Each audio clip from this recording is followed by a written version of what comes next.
Monthly salary వచ్చేసి 10,000 rupees. Production process అయిపోయిన తర్వాత మళ్ళీ డిక్షనరీ పట్టుకొని ప్రతి వర్డ్‌కి తెలుగులో రాసుకొని, ఆ తెలుగులో దాని మీనింగ్ అర్థం చేసుకొని, ఆ మీనింగ్ అర్థం చేసి ఫిజిక్స్ గాని, కెమిస్ట్రీ అవి తెలుగులో తెలుసు. భౌతిక శాస్త్రం, రసాయన శాస్త్రం అని మ్యాథమెటిక్స్ అని ఇంగ్లీష్‌లో ఏమంటారో కూడా తెలియకపోతుండే. సో, అలా కొంచెం ఒక మెట్టు పైకి ఎక్కినా. సో, నేను పడ్డ కష్టానికి అయితే నాకైతే సాటిస్ఫాక్షన్ అనిపిస్తుంది. ఈ జాబ్ హంటింగ్ కోసం పిచ్చిగా తిరుగుతుంటే రోడ్ల మీద ఎక్కడ పడితే అక్కడ ఏ జాబ్ అయినా చేయడానికి రెడీ కానీ. సో, మెకానికల్ ఆపర్చునిటీ కొంచెం తక్కువ ఉన్నాయి. మళ్ళీ యూకేలో ఆపర్చునిటీస్ ఎట్లా ఉంటాయి అనేది ఐడియా. మళ్ళీ ప్రాజెక్ట్స్ వస్తే తీసుకుంటాము అని చెప్పేది జాబ్లో నుంచి తీసేసారు. సో 6 మంత్స్ ఖాళీగా ఉన్నా. ఊర్లో జాయిన్ అయిన వాళ్ళందరికీ సర్టిఫికేట్స్ ఇచ్చేసి అయితే వదిలేసేసారు. సో అమ్మయ్య ఊపిరి పీల్చుకున్నాం. హాయ్, అందరికీ నమస్తే. Welcome to my channel RP UK blogs. So first time మీరైతే నా వీడియోస్ చూస్తున్నట్లయితే, నా పేరు రఘు. నేను యూకేలో నా లైఫ్ ఎక్స్పీరియన్స్ గురించి, ఇంకా యూకే లైఫ్ స్టైల్ గురించి, ఇంకా ఇన్ఫర్మేటివ్స్ వీడియోస్ చేస్తూ ఉంటాను. So please do support my channel and subscribe. So ఇంకా ఇలానే సపోర్ట్ చేస్తుంటే ఇంకా మంచి వీడియోస్ చేయడానికి అయితే నా కాన్ఫిడెంట్ని ఇచ్చిన వాళ్ళు అవుతారు. సో ఈరోజు టాపిక్ వచ్చేసి అయితే, సో నా life journey school to UK. So నా వెనక్కి తిరిగి చూసుకుంటే నా నా లైఫ్ స్ట్రగుల్ ఏంటి, సో యూకే స్కూల్ లెవెల్ నుంచి సో యూకేకి రావడానికి నేను ఎలాంటి స్ట్రగుల్ ఫేస్ చేసిన, అసలు యూకే ఎందుకు వచ్చిన, సో ఇదంతా కంప్లీట్ నా లైఫ్ ఎక్స్పీరియన్స్ అయితే మీ అందరితో షేర్ చేసుకోవాలనుకుంటున్నా. సో వీడియో అయితే తప్పకుండా ఎండ్ వరకు చూసి అయితే ఒక లైక్ చేయండి. సో అది నాకు ఎంతో ఎంకరేజ్మెంట్ ఇస్తుంది. లైక్ చేయకుండా వీడియోలకి వెళ్ళిపోదాం. రైట్, అయితే నా స్కూలింగ్ గురించి చెప్తా. సో నేను తెలంగాణ పిల్లగాడిని. సో మా విలేజ్ పేరు వచ్చేసి అల్వాల్, మహబూబ్నగర్ డిస్టిక్ ఇంతకుముందు. ఇప్పుడు రంగారెడ్డి డిస్టిక్లోకి వచ్చేసింది. సో నా స్కూలింగ్ అంతా మా విలేజ్ అల్వాల్ విలేజ్కి 3 కిలోమీటర్స్ దూరంలో కొత్తపేట అనే విలేజ్ ఉంటుంది. సో ఆ విలేజ్లో అయితే నా స్కూలింగ్ అయితే కంప్లీట్ చేసిన తెలుగు మీడియంలో. మా స్కూల్ నేమ్ వచ్చేసి శ్రీవాన్ హై స్కూల్. సో ఆ స్కూల్ని రన్ చేస్తున్న వ్యక్తులు ఇద్దరే ఉంటుండే అప్పట్లో, Shekhar sir and Yadaiah sir అని. So Yadaiah sir headmaster, Shekhar sir correspondent ఉంటుండే. సో వాళ్ళ పేర్లు చెప్తేనే ఇప్పటికి ఎందుకో ఇన్ని సంవత్సరాలు అయినా సరే, ఆల్మోస్ట్ 16 ఇయర్స్ అయిపోయింది, ఇంకా చేతులు అయితే చెమట వస్తుంది. ఎందుకంటే అప్పట్లో టీచర్కి స్టూడెంట్కి ఆ రిలేషన్ అట్లా ఉంటుండే. భయంతో కూడిన గౌరవం, అలాంటిది డిఫరెంట్ మిక్చర్ ఫీలింగ్ ఉంటుండే. మంచి బాండింగ్ టీచర్ స్టూడెంట్కి. బట్ ఇప్పుడు టీచర్సే స్టూడెంట్ వల్ల భయపడాల్సి వస్తుంది. సో ఇప్పుడు అంత ఫ్రెండ్లీ ఎన్వైర్న్మెంట్ అయిపోయింది. స్టార్టింగ్లో చిన్నప్పటి నుంచి అయితే నాకు ఇంజనీర్ తెలియని ఏజ్నప్పటి నుంచి అయితే ఇంజనీర్ చేయాలనే ఒక డ్రీమ్ ఉంటుండే. సో దాని తగ్గట్టుగానే నా స్కూలింగ్లో అయితే కంప్లీట్గా మ్యాథమెటిక్స్ పైన అయితే బాగా ఫోకస్ చేసేవాడిని. మ్యాథమెటిక్స్ అయితే బాగా నేర్చుకున్నాను. సో మిగతా సబ్జెక్ట్స్ వచ్చేసరికి ఇంట్రెస్ట్ ఉండకపోతుండే. ఇంకా ఇంగ్లీష్ అయితే అసలు జీరో నాలెడ్జ్. సో కొన్ని విషయాలు అయితే ఫన్నీగా ఉంటాయి, చెప్పుకుంటే నవ్వుకుంటారు అసలు. సో మేము ఫిజిక్స్ కానీ, కెమిస్ట్రీ అవి తెలుగులో తెలుసు. భౌతిక శాస్త్రం, రసాయన శాస్త్రం అని మ్యాథమెటిక్స్లో ఇంకా general mathematics words, addition, subtraction ఇలా కామన్గా వర్డ్స్ ఉంటాయి. అవి తెలుగులో తెలుసు కానీ ఇంగ్లీష్లో ఏమంటారో కూడా తెలియకపోతుండే. సో అలాంటి లెవెల్లో ఉండేటోళ్ళం. అంటే విలేజ్లో అప్పుడు ఎడ్యుకేషన్ సిస్టమ్ కూడా అంత స్ట్రాంగ్గా కూడా లేకుండే. సో అప్పుడు మేమున్న సిచ్యువేషన్లో అదే హైయెస్ట్ స్టాండర్డ్. సో మొత్తానికి అయితే సో తెలుగు మీడియం స్కూల్లో 10th వరకు అయితే నేను ఫినిష్ చేసేసిన. సో 10th తర్వాత మా హెడ్ మాస్టర్ మాకు సజెస్ట్ చేస్తుండే, సో ఫ్యూచర్ అంతా ఇంగ్లీష్ మీడియంలో చదివితేనే మనకి ఫ్యూచర్ ఉంటుంది, సో జాబ్స్ అనేవి వస్తాయి. సో నెక్స్ట్ తీసుకునే ఇంటర్మీడియట్లో కోర్సెస్లో ఇంగ్లీష్ మీడియంని చూజ్ చేసుకోండి అని ఆయన సజెషన్ ఇచ్చాడు. సో సో లైఫ్లో మంచి జాబ్స్ రావాలంటే సో ఇంగ్లీష్ మీడియం తీసుకోవాలని అయితే చెప్పిండో. సో ఇది మంచిది కాబట్టి సో మేము బ్లైండ్గా అయితే ఇంగ్లీష్ మీడియం తీసుకున్నాం. సో నేను అది నెట్కి రాగలుగుతానా రాలేననేది సెకండరీ. ముందైతే అది మంచిది కాబట్టి ఇంగ్లీష్ మీడియం మనకి ఫ్యూచర్ ఉంటుంది కాబట్టి సో ఇంగ్లీష్ మీడియం అయితే మేము తీసేసుకున్నాం. సో అది మళ్ళీ ఇంజనీరింగ్ కావాలనే డ్రీమ్ ఉంటుండే కదా. సో అదే ఎంపీసీ కోర్స్ తీసుకొని అయితే అప్పట్లో ట్రెండ్ ఉండే మళ్ళీ కాలేజ్లో కూడా. సో నారాయణ శ్రీ చైతన్య అనే ట్రెండ్ ఉంటుండే. సో టీవీ ఓపెన్ చేసినప్పుడల్లా నారాయణ 1, 2, 3, 4, 5, 6 వరుసగా మా ర్యాంకులు అని చెప్పేసరికి మేము కూడా బాగా టెంప్ట్ అయిపోయి నారాయణలో అయితే నా ఇంటర్మీడియట్ అయితే కంప్లీట్ చేసిన. బట్ మిగతా వాళ్ళకి ఎట్లనో తెలియదు, బట్ నాకైతే బాగానే యూజ్ అయినండి. ఎందుకంటే నాలాంటి వాళ్ళకి సో అప్పటి వరకు విలేజ్ దాటి బయటకు వెళ్ళలేదు. సడన్గా సిటీలోకి వెళ్ళి మళ్ళీ ఇంగ్లీష్ మీడియం సబ్జెక్ట్ తీసుకొని సో అది మళ్ళీ కాంపిటేటివ్ ఎగ్జామ్స్. సో ఆల్రెడీ నాతో పాటు ఉన్న ఫ్రెండ్స్ అంతా వాళ్ళు స్కూలింగ్ అంతా మంచి ఫౌండేషన్ ఉండే వాళ్ళ స్కూలింగ్ ఫౌండేషను. వాళ్ళు ఆల్రెడీ అప్పటికే ఐఐటీలు, ఏఈఈలు అన్ని కోచింగ్ తీసుకొని చాలా ఫాస్ట్‌గా వెళ్తుండే. సో నా దగ్గరకొచ్చేసరికి ఇంకా ఇంగ్లీష్ వర్డ్సే సరిగ్గా తెలియదు. ఆహ్, బేసిక్ వర్డ్స్, ఆ సబ్జెక్ట్‌లో బేసిక్ వర్డ్స్ కూడా దాని మీనింగ్ తెలీదు. దాన్ని ఇంగ్లీష్‌లో ఏమంటారో కూడా తెలియని సిట్యుయేషను. సో ఫస్ట్ ఇయర్ అయితే చాలా స్ట్రగుల్ అయితుండేటోళ్ళం. సో క్లాసెస్ అయిపోయిన తర్వాత మళ్ళీ డిక్షనరీ పట్టుకొని ప్రతి వర్డ్‌కి తెలుగులో రాసుకొని, ఆ తెలుగులో దాని మీనింగ్ అర్థం చేసుకొని, ఆ మీనింగ్ అర్థం చేసుకొని కాన్సెప్ట్ ఏంటని అర్థం చేసుకొని, చదువుకొని బాగా స్ట్రగుల్ అయితుంటిమి. నైటు 2:00, 3:00 వరకు చదువుకొని సబ్జెక్ట్ అర్థం చేసుకోవడానికి ట్రై చేస్తుంటే, సో అట్లా ఇట్లా మొత్తానికైతే ఫస్ట్ ఇయర్‌లో మంచి మార్క్సే వచ్చినుండే. ఆహ్, సో స్లోగా అర్థం చేసుకోవడం స్టార్ట్ అయింది. సో సెకండ్ ఇయర్‌లో అందరితో పాటు పరిగెత్తగలిగినాం. ఎందుకంటే ఆల్రెడీ ఫస్ట్ ఇయర్‌లో basic words, basic words, chemistry, mathematics ఇవన్నీ తెలుసుకొని అర్థం చేసుకుంటూ చదివినాం కాబట్టి సెకండ్ ఇయర్‌లో సో రిపీటెడ్ వర్డ్స్ కాబట్టి ఇంకా ఆహ్, స్పీడ్‌గా ఫ్లోలో నేర్చుకున్నాం. సో కాన్సెప్ట్‌ని అర్థం చేసుకున్నాం. సో అట్లా సెకండ్ ఇయర్ సక్సెస్‌ఫుల్‌గా అయితే 88% అట్లా 88% వచ్చింది. సో ఇంటర్మీడియేట్‌లో. సో అనుకున్నాం. సో ఇది సాధించాలి. సో బ్లైండ్‌గా వెళ్ళినాం సాధించాలి అనుకోని. సో తెలుగు మీడియం నుంచి ఇంగ్లీష్ మీడియంకి ట్రాన్స్‌మిషన్ అనేది హార్డ్‌గా ఉండే ఫస్ట్ ఇయర్. తర్వాత అయితే అలవాటయిపోయింది. సో అందువల్లనే మేము కూడా సో కాంపిటేటివ్ ఎగ్జామ్స్ అయితే అటెండ్ అయినాం. ఏఐటీటీ, ఎంసెట్, ఐఐటీ అని. సో ఏదైనా పెద్దగా పెట్టుకొని దానికోసం హార్డ్ వర్క్ చేయడం అయితే నా హాబీ. సో పెద్ద గోల్ ఐఐటీ. ఐఐటీ కోసం అయితే ట్రై చేసినాం. అంతే లెవెల్‌లో సబ్జెక్ట్ నేర్చుకోవడానికి అయితే ప్రయత్నం చేసినాం. బట్ బ్యాడ్ లక్ మొత్తానికి ఫైనల్‌గా ఎంసెట్ కాలేజ్‌లో ల్యాండ్ అవ్వాల్సి వచ్చింది. సో నేను నా బ్యాచిలర్స్ వచ్చేసి ఆహ్, విజేఐటీలో కంప్లీట్ చేశాను నేను. Mechanical engineering 2015 passed out. 2015 pass అయిపోయిన తర్వాత సో అప్పటికి చాలా చదివేసినాం. ఇంకా ఇంకేం చదువుతాంలే అని అనుకోని ఇంకా గేట్ కోచింగ్‌లని అవి ఇవేనైతే ఇంకా ఎక్కువ టైం వేస్ట్ చేయకుండా వెంటనే జాబ్‌లోకి వెళ్ళిపోవాలి. ఏదో ఒక జాబ్ చేసేయాలనే ఇంటెన్షన్ అయితే ఉంటుండే. సో ఇంకా ఇక ఎడ్యుకేషన్ మీద చాలా ఇప్పటికే అని అనిపించింది ఆ టైంకి. సో అట్లా జాబ్ కోసం ట్రయల్ చేస్తూ ఉంటే నా బ్యాచిలర్ డిగ్రీ అయిపోయిన ఒక 3 మంత్స్‌కి లక్కీగా ఒక జాబ్ ఆఫర్ వచ్చింది. చిన్న జాబు. మంత్లీ సాలరీ వచ్చేసి 10,000 రూపీస్. ప్రొడక్షన్ కంపెనీలో అది గ్రాడ్యుయేట్ ఇంజినీర్ రోల్‌లో. సో అది అక్కడ కండిషన్స్ ఉన్నాయి. సో మేము 3 ఇయర్స్ బాండ్ రాయమన్నారు. ఇంకా మా సర్టిఫికేట్స్ అన్నీ వాళ్ళకి ఇచ్చేయమని చెప్పిండే. 3 ఇయర్స్ వరకు కంపెనీ వదిలేసి వెళ్ళిపోకూడదు. సో అప్పుడు తెలియదు. జాబ్ చేయాలన్నది ఒక ఇంటెన్షనే ఉంది. సో జాబ్ చేయడానికి జాబ్ కోసం ఏదైనా చేయడానికైతే రెడీగా ఉండే మైండ్ సెట్ ఉండే అప్పుడు. సో సర్టిఫికేట్ ఇచ్చేసి 3 ఇయర్స్ బాండ్ రాసి ఇచ్చేసినాము. సో మొత్తానికైతే 3 ఇయర్స్ వరకు జాబ్ ఉంటుంది కదా! తర్వాత చూసుకుందాంలే అనుకోని. సో జాబ్‌లో జాయిన్ అయిన తర్వాత సీఎన్సీ మిషన్ ఆపరేషన్స్, థ్రెడ్డింగ్, మిల్లింగ్‌లు అన్నీ ఐటీఐ క్యాండిడేట్ చేయాల్సిన పని అంటే కొన్ని లేబర్ చేయాల్సిన పనులు కూడా వాళ్ళు చేపిచ్చారు. సో అది మేము చదివింది ఇక్కడ వచ్చిన తర్వాత ఈడ చేస్తున్న పనేంది అని అర్థమైన తర్వాత బాగా సఫర్ అయితుండేటోళ్ళం. బాగా బాధపడేటోళ్ళము. సో నాతో పాటు చాలామంది జాయిన్ అయ్యారు ఆ కంపెనీలో.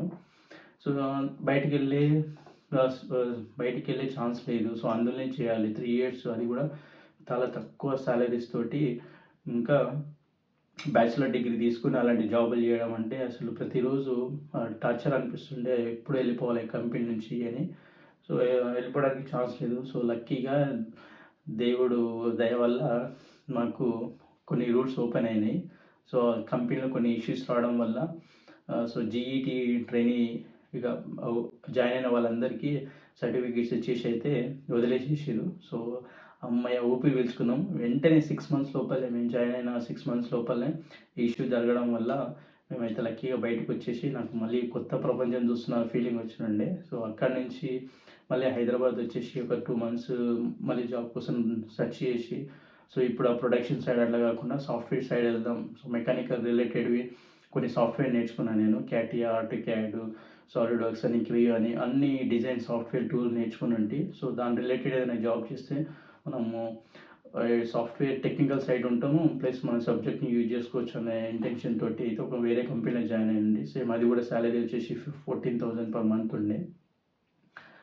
8 మంత్స్ అది జాబ్‌లోకి జాయిన్ అయినప్పుడేమో డిజైన్ రిలేటెడ్ వర్క్ అనుకున్నాం. బట్ జాయిన్ అయిన తర్వాత అయితే వర్క్‌లో అంత స్కోప్ అనిపియలేదు. సో, కంపెనీలో చేస్తున్న వర్క్ నా ఫ్యూచర్‌కి ఏం బిల్డ్ అవ్వదు అనే ఫీలింగ్ వచ్చేసింది. 8 మంత్స్ చేసిన తర్వాత ఇది కంఫర్ట్ జోను. సో, సో తక్కువ సాలరీ తోటి మనకు డెవలప్‌మెంట్ కూడా ఏం కనిపిస్తలేదు కెరియర్‌లో. సో, నాకు నచ్చలేదు. 8 మంత్స్ తర్వాత మళ్ళీ ఆ జాబ్‌కి రిజైన్ చేసిండే 2016లో. సో, రిజైన్ చేసి గేట్‌కి ప్రిపేర్ అవ్వడం, ఇంకా కాంపిటేటివ్ ఎగ్జామ్స్‌కి ప్రిపేర్ అయ్యి ఏదైనా గవర్నమెంట్ సెక్టర్ జాబ్‌కి ప్రిపేర్ అవుదాం అనే ఉద్దేశంతోటి ఒక 1 ఇయర్ అయితే బ్రేక్ తీసుకొని ఎగ్జామ్స్ కోసం బాగా కుస్తీ పడ్డా.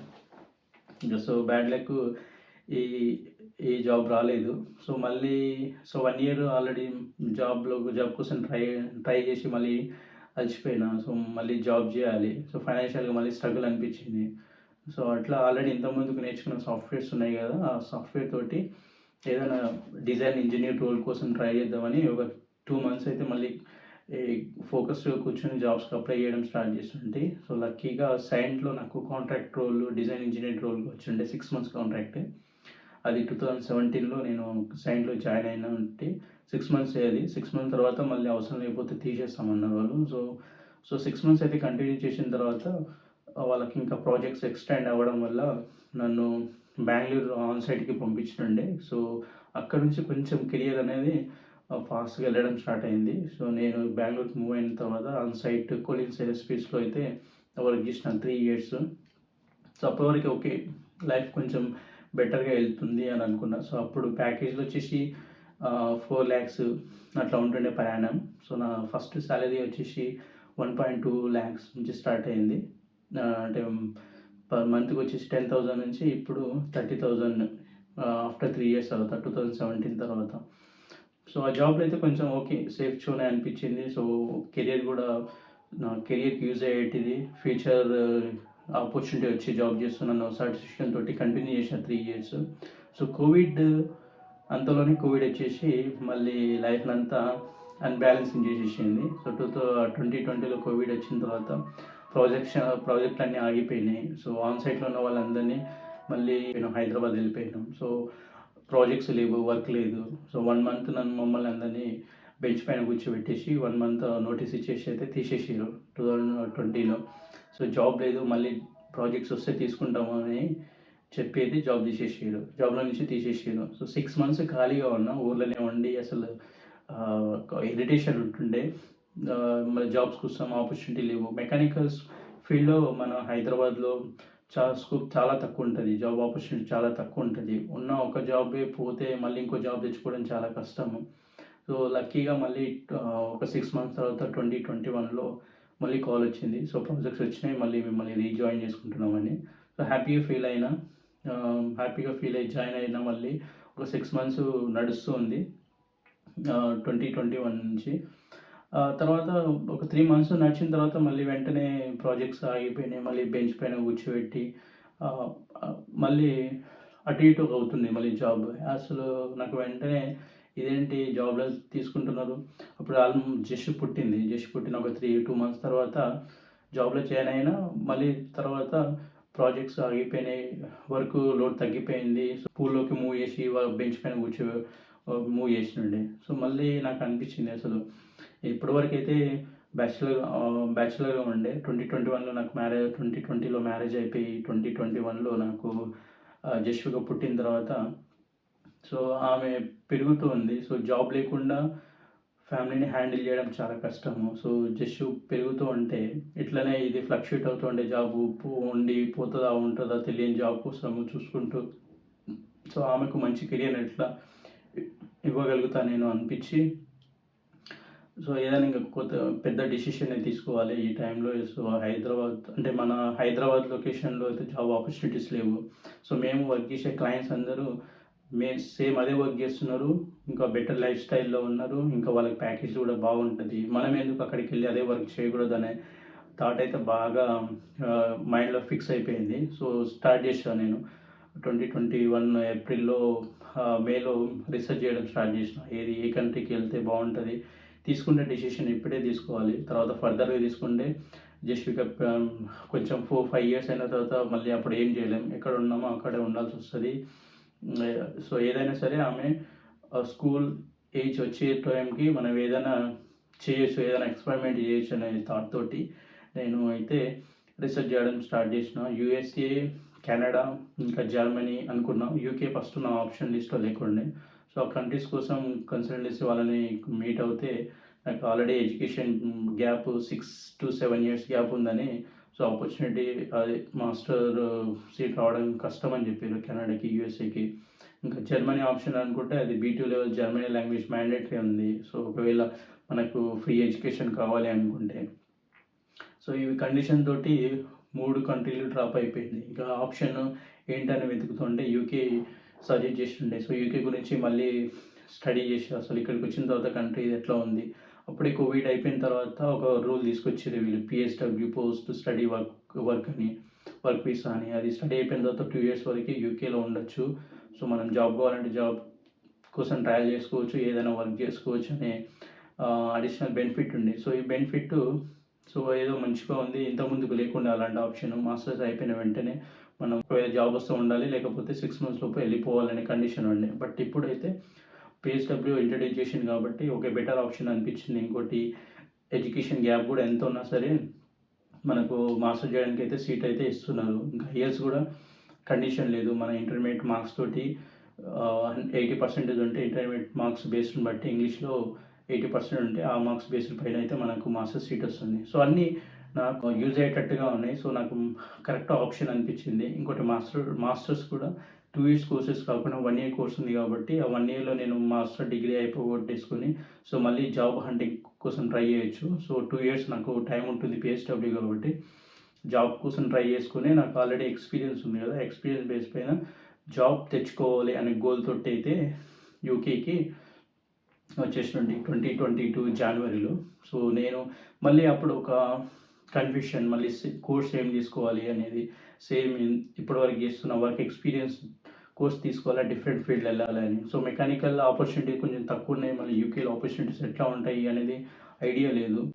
సో అప్పుడు డేటా సైన్స్ వెంట పరిగెత్తుతున్నారు అందరూ, డేటా సైన్స్ అని. సో నేను కూడా సో సేమ్ ఫీల్డ్ ఏంది, డిఫరెంట్ ఫీల్డ్లో కూడా ట్రై చేద్దాం, డిఫరెంట్ ఫీల్డ్లో కూడా ఎక్స్పీరియన్స్ తెచ్చుకోవచ్చు. సో ఇన్ మల్టీ స్కిల్స్ అవుతుంది మెకానికల్ డేటా సైన్స్. సో దాని గురించి స్టడీ చేసి ఓకే సేమ్ స్కిల్స్ దీంట్లో మెకానికల్లో యూజ్ చేయొచ్చు.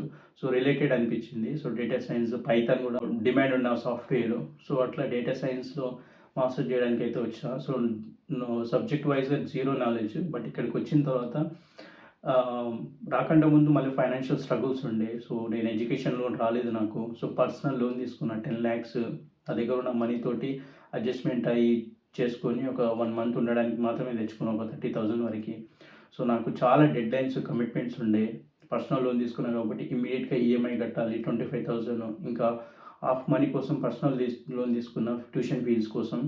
ఇంకా హాఫ్ ఆఫ్ ది మనీ ఇక్కడికి వచ్చినాక కట్టుకుందామని కాన్ఫిడెంట్ వచ్చిన. సో నాకు ఆప్షన్ లేదు, డెఫినెట్గా ట్యూషన్ ఫీజు కట్టుకోవాలి, ఇంకా EMI పే చేయాలి, ఇంకా నేను ఉండడానికి తినడానికి ఫుడ్ ఉండడానికి అయితే మళ్ళీ సంపాదించుకోవాలి. సో 1 day కూడా వెయిట్ చేయలేదు నేను ఇక్కడికి వచ్చిన తర్వాత. వచ్చిన ఒక 5 daysలో స్టార్టింగ్ ఫార్మాలిటీస్, BRP అవన్నీ తెచ్చుకున్న తర్వాత NIకి అప్లై చేయడం, BRP, GB ఇవన్నీ రిజిస్ట్రేషన్ అయిపోయినాయి. ఇమ్మీడియట్ నెక్స్ట్ డే నుంచి జాబ్ హంటింగ్ కోసం పిచ్చిగా తిరుగుతుంటే రోడ్ల మీద, ఎక్కడ పడితే అక్కడ ఏ జాబ్ అయినా చేయడానికి రెడీగా ఉంది. సో లక్కీగా నాకైతే ఒక హోటల్లో జాబ్ వచ్చిండే, part time cashier and job. ఇంకోటి NI జాబ్ కూడా చేసేవాడిని. సో ఆ 2 వచ్చిన జాబ్స్ని వదిలిపెట్టుకోకుండా 2 జాబు కంటిన్యూగా చేస్తుంటే ఎవ్రీ వీక్ ఒక టార్గెట్ పెట్టుకునేటోని, ఇన్ని అవర్స్ చేయాలి, ఎవ్రీ మంత్ ఇంత అమౌంట్ సంపాదించాలి, ప్లస్ సేమ్ టైం ఎడ్యుకేషన్ మీద కూడా అంతే ఫోకస్ చేసిన. సో నా కోర్స్ వర్క్లన్నీ సబ్జెక్ట్ నేర్చుకున్నా, నేను పైథాన్ లాంగ్వేజ్ నేర్చుకున్నా, సబ్జెక్ట్ నేర్చుకున్న, కోర్స్ వర్క్స్ అన్నీ నా సొంతంగా కోడ్లు రాయడం నేర్చుకున్నాను, రాసేటోని నైట్లో కూర్చొని. సో వితిన్ డెడ్ లైన్లో నా course works, project works complete చేసుకొని మళ్ళీ నా ఎండ్ ఆఫ్ ది నా ప్రాజెక్ట్ వర్క్ అయిపోయే స్టార్ట్ అయ్యే టైంకి నా ప్రొఫెషనల్ జాబ్ కోసం హంటింగ్ స్టార్ట్ చేసిన. సో అన్ని రైట్ టైంలో సింగిల్ డే కూడా వెయిట్ చేసుకోకుండా జాబ్ అప్లికేషన్ కూడా నా మాస్టర్స్ అయిపోయకంటే ముందే ట్రై చేయడం స్టార్ట్ చేసిన. సో నా మాస్టర్ డిగ్రీ 1 year అయిపోయేసరికి నాకు అయితే జాబ్ అయితే వచ్చేసింది. సో 1 ఇయర్ 2023 జనవరిలో నాకు ఆఫర్ లెటర్ వచ్చింది. సో నేను 6 మంత్స్ వర్క్ చేసిన తర్వాత కంపెనీ వాళ్ళు నాకు స్పాన్సర్‌షిప్ కూడా ఇచ్చారు. నాకు ప్లస్ నా ఫ్యామిలీకి కూడా. సో 1.5 ఇయర్‌లో నా ఫ్యామిలీని ఇక్కడికి తీసుకురాగలిగిన. లాస్ట్ ఇయర్ నవంబర్లో వాళ్ళు ఇక్కడ మూవ్ అయిపోయారు. సో ఫ్యామిలీకి వీసా వచ్చింది. సో నాకు స్కిల్ వర్క్ వీసా వచ్చింది. ఫైవ్ ఇయర్స్ ఇచ్చేసారు. సో నేను ఇమ్మీడియట్గా నేను అయ్యేలా కూడా అప్లై చేసుకోవచ్చు. సో ప్రతి పాయింట్ స్ట్రగుల్ పడ్డా. సో అది నెక్స్ట్ ఏం చేయాలని ఒక ప్లానింగ్ తోటి అయితే హార్డ్ వర్క్ చేసుకుంటూ అయితే వచ్చిన. సో ఇప్పుడు ఈ ఈ ప్రజెంట్ ఈ టైంలో అయితే కొంచెం ఇండియాలో ఉన్న లైఫ్ స్టైల్కి ఇప్పుడు కొంచెం ఒక మెట్టు పైకి ఎక్కిన. సో నేను పడ్డ కష్టానికి అయితే నాకైతే సాటిస్ఫాక్షన్ అనిపిస్తుంది. సో ఇది నా కంప్లీట్ లైఫ్ జర్నీ, నా స్కూలింగ్ నుంచి ఇప్పటివరకు. సో ఇదంతా నా లైఫ్ ఎక్స్పీరియన్స్ మీ అందరితో ఎందుకు షేర్ చేసుకుంటున్నా అంటే, ప్రతి ఒక్కరి లైఫ్ జర్నీలో కొన్ని ఏవో నేర్చుకునేటివి ఉంటాయి. సో ప్రతి ఒక్క లైఫ్ స్ట్రగుల్ డిఫరెంట్గా ఉంటుంది. సో నా లైఫ్ ఎక్స్పీరియన్స్ మీ అందరితో చేసుకుంటే మీకు కూడా ఏదైనా యూజ్ అవుతున్న ఉద్దేశంతో ఈ వీడియో చేయాల్సి వచ్చింది. ఏదైనా సరే మనం అనుకొని పట్టుదలతోటి నిలబడితే ఏ పనైనా సరే చెయ్యొచ్చు అనేది అయితే నేను గట్టిగా నమ్ముతా. సో ఏదైనా పని అనుకుంటే దాన్ని మాత్రం అయిపోయినంత వరకు అయితే వదిలిపెట్టను. సో దాంట్లో డీప్గా ఇన్వాల్వ్ అవ్వడానికి అయితే ట్రై చేస్తాను. సో మీరు కూడా ఇప్పుడు ప్రజెంట్గా ఆపర్చునిటీస్ చాలా ఉన్నాయి. మీ ఎడ్యుకేషన్ బ్యాక్గ్రౌండ్ చాలా బాగుంటుంది, ఫ్యామిలీ సపోర్ట్ ఉంటుంది, పేరెంట్స్ సపోర్ట్ ఉంటుంది. సో ఈజీగా గివ్ అప్ చేయకుండా మీరు కూడా స్ట్రాంగ్గా నిలబడి ట్రై చేస్తూ ఉంటే మీరు అనుకున్న గోల్స్ అయితే రీచ్ అవుతారు. సో ఇది నా వీడియో. సో నా లైఫ్ కంప్లీట్ బ్రీఫ్గా చెప్పిన. నా స్టార్టింగ్ స్కూలింగ్ లెవెల్ నుంచి ఇప్పుడు నేను ప్రజెంట్గా ఉన్న నా లైఫ్ ప్రజెంట్గా ఉన్న నా పొజిషన్ వరకు. సో ఈ వీడియో అయితే మీ అందరికీ బాగా నచ్చింది అనుకుంటున్నా. సో ఈ వీడియో నచ్చితే ప్లీజ్ ఒక లైక్ అయితే చేయండి. సో నాకు ఎంత ఎంకరేజ్మెంట్గా ఉంటుంది లైక్ చేస్తే. సో సబ్స్క్రైబ్ చేసుకున్న వాళ్ళైతే ఛానల్ని సబ్స్క్రైబ్ చేసుకోండి. మరొక వీడియోలో అయితే మళ్ళీ కలుద్దాం. అంతవరకు టేక్ కేర్, బాయ్, జై హింద్.